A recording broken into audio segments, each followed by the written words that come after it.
Hello students, welcome to the ultimate classes. पिछले class में हम लोगों ने सर्च एंड इंडिसेस शुरू किया था। मैंने आपको सारे ट्रिक्स बता दिए हैं। अब हम लोग आगे के क्वेश्चन सॉल्व करेंगे। ओके,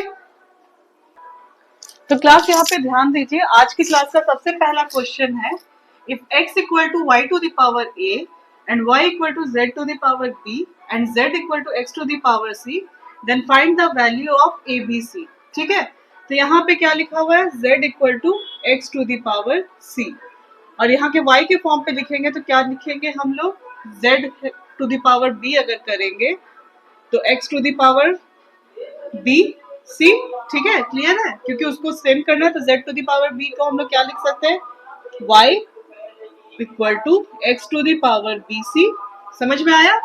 अब यहाँ पे y को अगर x के टर्म पे लिखेंगे तो क्या करेंगे, y to the power a करेंगे, मतलब इसको पावर a करेंगे, और इधर भी सेम करने के लिए x to the power a b into C करेंगे। समझ में आ रहा है कैसे, मैं एक बार फिर आपको समझाती हूँ। और y to the power a का वैल्यू हम लोग क्या लिखेंगे, तो हम लोग y to the power a को हम लोग क्या लिख सकते हैं, x equal to X to the power a b c। इसका मतलब हो गया x to the power 1 equal to X to the power a b c, therefore a b c equal to 1। ये है आपका आंसर। ठीक है, चलिए मैं एक बार और समझाती हूँ आपको ये कैसे हुआ। हम लोगों को यहाँ पे तीनों वैल्यू दिया हुआ है, x equal to Y to the power a, y equal to z to the power b and z equal to x to the power c। Then find the value of a b c। अब z equal to हम लोगों का क्या लिखा हुआ है, x to the power c। अब हम लोग इन दोनों को b पावर पे करें, मतलब हम लोग दोनों में इसमें b पावर ऐड करें तो z to the power b both the sides में, और x इसका मतलब हुआ x to the power c को भी b से करें तो इसको सॉल्व करने पे क्या होता है, x to the power bc। ठीक है, सिंपल मैथमेटिक्स। अब z to the power b का वैल्यू क्या है, y, तो हम लोगों ने y बैठाया और यहाँ पे हम लोगों को लिखा हुआ है x to the power bc। अब सेम चीज हम लोग यहाँ पे करेंगे, दोनों को a पावर पे रेज करेंगे तो y to the power a equal to x to the power, ये भी सेम चीज है, bc इसको a, तो ये टोटल हो जाता है x to the power abc, और y to the power a का वैल्यू है x। ठीक है, तो यहाँ पे x का पावर क्या हो गया 1 और ये x का पावर हो गया abc, तो therefore abc equal to 1। Clear, कोई डाउट। चलिए नेक्स्ट क्वेश्चन। तो देखिए क्लास, ये एक बहुत इंपॉर्टेंट क्वेश्चन है। ठीक है, इस तरह के क्वेश्चंस आपसे पूछते ही हैं, ये वाला अपना दिमाग में एकदम क्लियर कर लीजिएगा। Find the largest among 4√6 whole root 2 and 6√4। इसमें आपको निकालना बताना है कि इसमें से सबसे लार्जेस्ट कौन है। ठीक है, इस तरह के क्वेश्चन निकालने के लिए हम लोगों को पहले देखना पड़ता है कि ये जो सारे सर्ट्स है इनका ऑर्डर क्या है। ऑर्डर मतलब कौन से पावर पे है, तो इनका ऑर्डर क्या हो गया, ये हम लोगों ने दिया था n√a अगर है तो इस सर्ट का ऑर्डर क्या हो गया, ऑर्डर हो गया इसका n। ठीक है, तो ये सारे सर्ट्स ऑफ ऑर्डर क्या है, 4, ये कुछ नहीं है तो इसका मतलब यहाँ पे 2 है और इसका यहाँ पे 6 है। ठीक है, आपको निकल गया ऑर्डर तीनों का क्या है। अब इस तरह के क्वेश्चन को सॉल्व करने के लिए हम लोग क्या करेंगे, सबसे पहले इसका एलसीएम निकालेंगे। ठीक है, कि लोएस्ट कॉमन फैक्टर इन तीनों के लिए क्या होगा। तो एलसीएम निकालना मैंने आप लोगों को बताया है, याद है ना आप लोग को। तो इसका एलसीएम क्या निकल गया, 12। यहां तक क्लियर है। ठीक है, अब देखिए √6 और 4 जो है ये, इसको हम लोग कैसे लिख सकते हैं, 6 1/4। ठीक है, अब आप लोगों को क्या करना है कि एलसीएम जब हम लोगों को पता है 12, तो इसको ऐसे फॉर्म पे लाना है कि हम लोगों को ये 1/12 के फॉर्म पे आए। समझे कैसे, मैं बताती हूँ। जैसे ये 6 1/4 है और इस पावर को अगर हम लोग 3/3 से करें मल्टीप्लाई, तो ये क्या निकलेगा हम लोगों का, क्योंकि इसका वैल्यू तो 1 है, so इसके नंबर पे कोई फर्क नहीं पड़ेगा, बट हम लोगों को एक फैक्टर मिल जाएगा 12 के टर्म में, क्योंकि इसका लोएस्ट कॉमन फैक्टर 12 है। तो ये निकल जाएगा हम लोगों का 6 3/12। ठीक है, समझ में आया। अब ये √2 को हम लोग क्या करेंगे, जब ऐसे निकल जाएगा तो 2 है, इसका मतलब है 1/2, तो इसको क्या करेंगे हम लोग, मल्टीप्लाई करेंगे 6/6 से, तो ये हो गया हम लोगों का 2 6/12। ठीक है, समझ में आया। अब फिर लास्ट हम लोगों का बचा 6 4, तो इसको हम लोग क्या करेंगे, 4 1/6 है तो इंटू 2/2। इसको हम लोग मल्टीप्लाई कर सकते हैं, क्योंकि जब इसको सॉल्व करते हैं हम लोग तो इसका मतलब क्या होता है कि 1 ही है ये। ठीक है, कोई नंबर पे कोई अफेक्ट नहीं होगा इसको। समझ में आया? तो इसको हम लोग लिख सकते हैं 4 2/12। तो आपका 3 नंबर क्या हुआ? 6 3/12, 2 6/12 और 4 2/12। क्लियर? यहां तक कोई डाउट है? तो अब हम लोग जब इसको सॉल्व करते हैं तो ये क्या निकलता है? इसका वैल्यू निकला 256 होल टू द पावर 1/12, इसका निकलेगा 64 होल टू द पावर 1/12 और इसका निकलेगा 16 होल टू द पावर 1/12। ठीक है, सेम सेम रेशियो पे आ गया ये। अब हम लोग इसको कंपेयर करेंगे तो हम लोग देखेंगे सबसे छोटा नंबर ये है, सबसे बड़ा नंबर ये है। तो इसका मतलब हो गया 256 is greater than 64 1/12 1/12 and is greater than 16 1/12। तो जब हम लोग इसको सॉल्व करेंगे तो ये निकल गया हम लोगों का 4√6 is greater than √2 and √2 is greater than 6√4। ठीक है, इस तरह के क्वेश्चन बहुत इंपॉर्टेंट है बच्चों, इसको ध्यान रखिएगा। ठीक है, इस तरह का कोई भी क्वेश्चन हो, यहाँ पे कुछ भी दिया हुआ हो, आपको कंपेयर करना है तो कैसे करेंगे? सबसे पहले हम लोग ऑर्डर निकालेंगे उसका कि कौन सा ऑर्डर है इन लोगों का, 3 हो 4 हो 5 हो जैसा भी हो। फिर हम लोग उसका एलसीएम निकालेंगे, फिर वो नंबर को हम लोग ऐसा सॉल्व करेंगे कि वो इस लीस्ट कॉमन फैक्टर का सबका इक्वल में आ जाए। ठीक है, वो हम लोगों ने यहाँ पर किया, फिर हम लोगों को टोटल निकल गया ये वाला वैल्यू। अब इसको बस सिंप्लीफाई करके हम लोगों ने देख लिया कि कौन सा नंबर छोटा है कौन सा नंबर बड़ा है। ठीक है, वेरी इंपॉर्टेंट क्वेश्चन, इसको मिस नहीं कीजिएगा। और इस तरह के एक दो क्वेश्चन आप लोग और बना लीजिए तो आपका हाथ बैठ जाएगा इस पे। चलिए नेक्स्ट क्वेश्चन देखिए। अब आपके पास एक क्वेश्चन है, if x equal to 3 + 2√2 find the value of √x - 1/√x।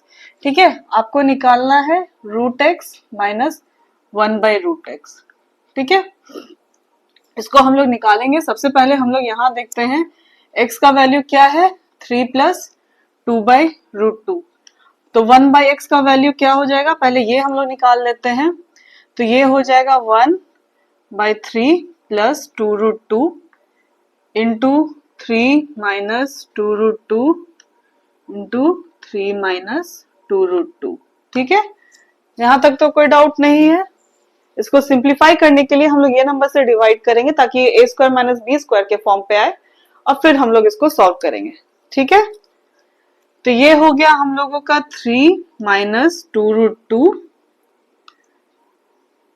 9 - 8। ठीक है, a² - b² हो गया 3² - 2√2 इंटू 2√2, तो कितना हो जाएगा 4 इंटू 2 इक्वल टू 8। ठीक है, तो ये आपका निकल गया 3 - 2√2।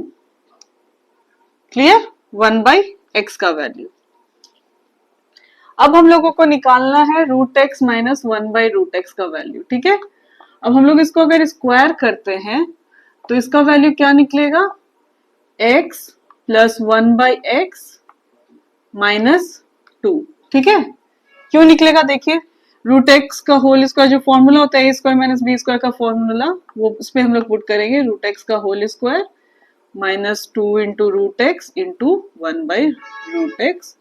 तो ये कैंसिल हो गया, तो ये हम लोगों का निकला। ठीक है, अब x का वैल्यू हम लोगों को निकला हुआ है 3 + 2√2 और 1/x का वैल्यू हम लोगों को निकला है +3 - 2√2 और ये -2। ठीक है, तो +2√2 - 2√2 कैंसिल हो गया, तो 6 - 2 दैट इज इक्वल टू 4। मतलब √x - 1/√x का होल स्क्वायर का वैल्यू हम लोगों को कितना निकला, 4।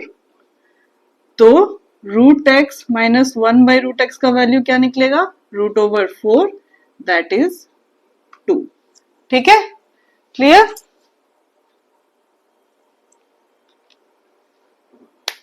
क्वेश्चन में कोई डाउट? हाँ, वैसे ही करके निकला। चलिए नेक्स्ट क्वेश्चन पे चलते हैं। देखिए क्लास, यहाँ पे ध्यान दीजिए, यहाँ पे एक क्वेश्चन है, find the square root of 3 + √5 ये पूछा गया है LICO में 2007 में। जब क्लास इस तरह के क्वेश्चंस आते हैं तब हम लोग क्या करते हैं, इसको हम लोग क्वेश्चन देख के फिर इसको ऐसे फॉर्म पे लाते हैं जिसको हम लोग सॉल्व कर सके। ये क्वेश्चंस थोड़े ट्रिकी होते हैं, यहाँ पे दिमाग लगाना पड़ता है कि इसको हम लोग कैसे तोड़े कि ये एक ऐसे फॉर्मूला पे आए जिसको हम लोग सॉल्व कर सके।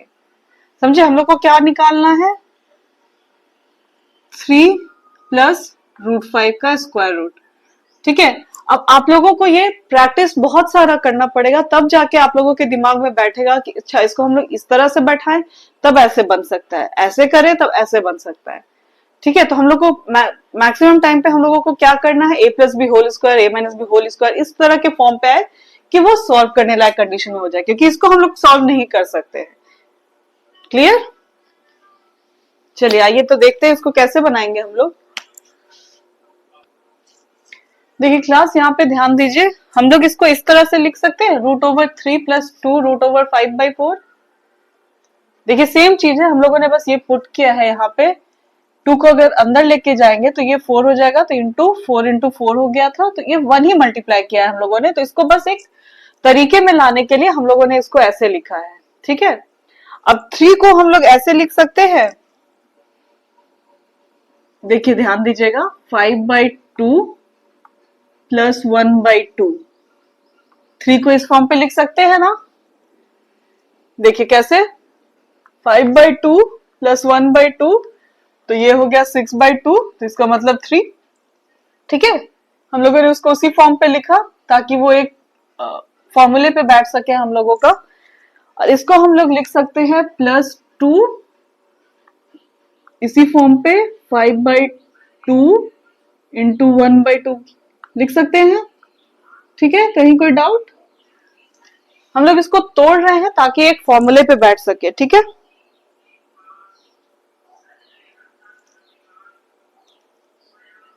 क्लियर? अब हम लोग इसको कैसे लिख सकते हैं, इसको मान लीजिए हम लोग लिख सकते हैं √5/2 का होल स्क्वायर प्लस √1/2 का होल स्क्वायर लिख सकते हैं, +2 √5/2 इंटू √1/2 लिख सकते हैं हम लोग, ये है ना। देखिए डाउट हो रहा है, पूछ लीजिए। चलिए मैं फिर से बताती हूँ, हम लोगों को इस तरह के जब क्वेश्चन मिलेंगे तो हम लोगों को इसको ऐसे फॉर्मूला पे बैठाना है, ऐसे नंबर्स के सेट ऑफ में बैठाना है ताकि हम लोगों को एक फॉर्मूले पे मिल सके, ताकि हम लोग उसका रूट निकाल सके। अब यहाँ पे हम लोगों को 3 + √5 था, ये वाला 3 + 2 √5/4 के फॉर्म पे लिखा। ठीक है, सेम वैल्यू है। अब 3 को हम लोग लिख सकते हैं 5/2 + 1/2, और ये चीज को हम लोगों ने लिखा √5/2 × 1/2।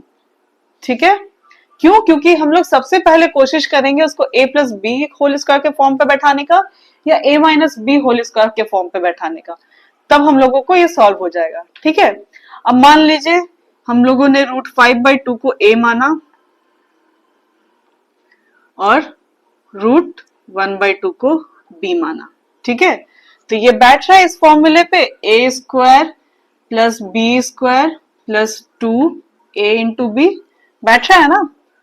देखिए a² + b² + 2a × b बैठा, तो इसका मतलब क्या हो गया कि इस किसका फॉर्म का स्क्वायर हो गया, ये हो गया √5/2 + √1/2 का होल स्क्वायर के फॉर्म पे,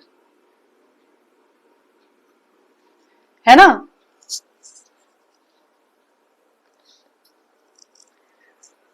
समझ में आया? तो ये क्या आंसर निकला आपका, √5/2 + √1/2, ये आपका आंसर निकला। क्लियर? इसको और सिंपल पे अगर आप करना चाहें तो इसका मतलब है √5/√2 + 1/√2। क्लियर?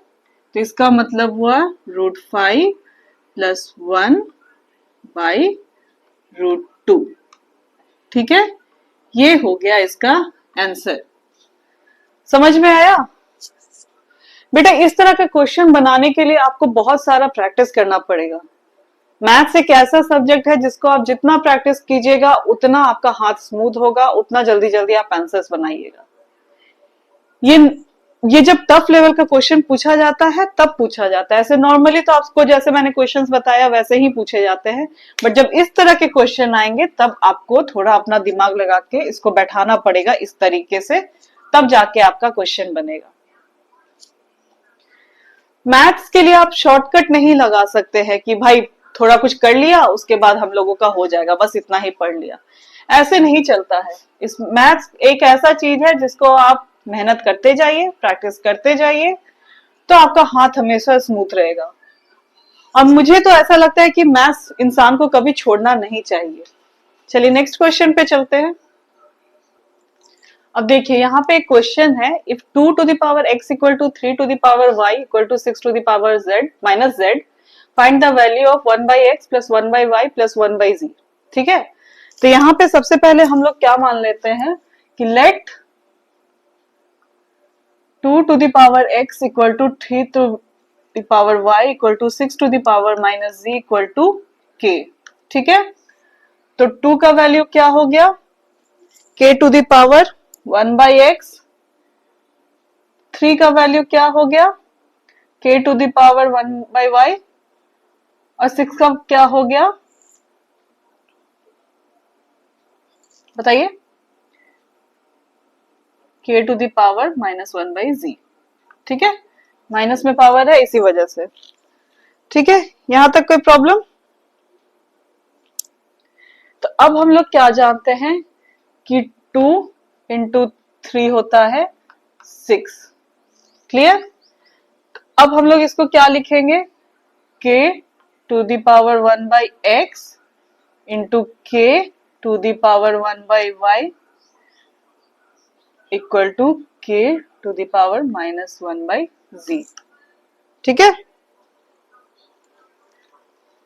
ना? यहाँ पे हम लोगों ने सॉल्व किया, नॉर्मल मल्टीप्लीकेशन है, 2 into 3 equal to 6। तो अब जब हम लोग इसको सॉल्व करेंगे क्योंकि सेम पावर है, तो 1 by x plus 1 by y equal to -1 by z। ठीक है, समझने में डाउट हो रहा है तो मुझसे पूछ लीजिएगा। अब हम लोग लिखेंगे 1 by x plus 1 by y plus 1 by z equal to 0। तो क्या निकल गया हम लोग का value, 1 by x plus 1 by y plus 1 by z का वैल्यू 0। ठीक है, डाउट हो रहा है? ठीक है, मैं बताती हूँ। देखिए हम लोगों को क्या दिया हुआ है, 2 to the power x equal to 3 to the power y equal to 6 to the power minus z। ठीक है, अब देखिए हम लोग जब क्वेश्चन बनाते हैं अगर रेशियो दिया रहता है तो हम लोग क्या बोलते हैं कि एक कांस्टेंट मान लेते हैं उसको, और कांस्टेंट को किसी भी लेटर से डिनोट करते हैं। तो हम लोगों ने यहाँ पे एक कांस्टेंट k को मान लिया है। ठीक है, क्योंकि ये तीनों का वैल्यू सेम है तो तीनों का वैल्यू सेम होके क्या है, एक कांस्टेंट मान लिया कि वो k है। ठीक है, तो अब इसको 2x इक्वल टू k है, 3y इक्वल टू k है, 6 to the power minus z equal to भी k है, सबका वैल्यू सेम है। तो वही चीज मैंने यहाँ पे लिखा कि 2 equal to k to the power 1 by x, 3 equal to k 1 to the power y, 6 equal to k 1 minus 1 to by z। क्यों? क्योंकि जब 2 to the power x equal to k हो रहा है तो 2 का वैल्यू क्या हो जाएगा, ये चीज इधर चला जाएगा पावर पे, पर वो रूट के फॉर्म पे आ जाएगा, मतलब इसका मतलब होता है ये, समझा? तो इसका मतलब हो गया k to the power 1 by x। ठीक है, क्यों? क्योंकि अगर हम लोगों को निकालना होता है 2 टू द का स्क्वायर निकालना है और ये k है, तो इसका निकालने के लिए क्या करते हैं, इसको हम लोग अंडर रूट करते हैं। ये ऑर्डर 2 होता है, यहाँ ऑर्डर हम n मान के चले। हम लोगों ने सर्च में ऑर्डर डिसाइड किया ना कि n होता है, कोई भी ऑर्डर हो सकता है, तो वैसे हुआ ये। अब 3 का जगह पे हो गया k to the power 1 by y, और 6 जगह पे हो गया k to the power -1 by z। ठीक है, अब हम नॉर्मल मल्टीप्लिकेशन 2 into 3 होता है 6, तो इसका मतलब कि k to the power 1 by x into k to the power 1 by y का वैल्यू होगा 6, और 6 का वैल्यू लिखा हुआ है k to the power -1 by z। ठीक है, अब क्योंकि कांस्टेंट है तो यहाँ पे क्या होगा, कांस्टेंट होने पे अगर मल्टीप्लिकेशन हो रहा है तो लोग के पावर का एडिशन होगा, तो वही हुआ है 1/x प्लस 1/y, और इसका वैल्यू था -1/z। अब क्योंकि हम लोगों को 1/x plus 1/y plus 1/z का वैल्यू निकालना है, तो हम लोगों ने वही बैठाकर वहां पे वैल्यू निकाल लिया 0। ठीक है, तो ठीक है क्लास, मैंने आपको जितने तरह के क्वेश्चन पूछे जाते हैं मैंने बता दिया है। अब आप लोग भी अपने अपने घर जाकर उसको प्रैक्टिस कीजिएगा, और फिर भी मुझसे कोई डाउट होगा तो फिर मुझसे आकर आप लोग नेक्स्ट क्लास में पूछ लीजिएगा। और क्लास आपको याद है ना कि आपका कल एग्जाम है, तो ये चैप्टर से मैं नहीं पूछूंगी, उसके पहले का जो पढ़ाया हुआ है मैं वही सबसे पूछूंगी। और जो स्टूडेंट्स मुझसे लाइव जुड़े हुए हैं उनको अगर कोई डाउट हो रहा है तो वो भी मुझे कमेंट्स में पूछ सकते हैं। चलिए मिलते हैं नेक्स्ट क्लास में, थैंक यू।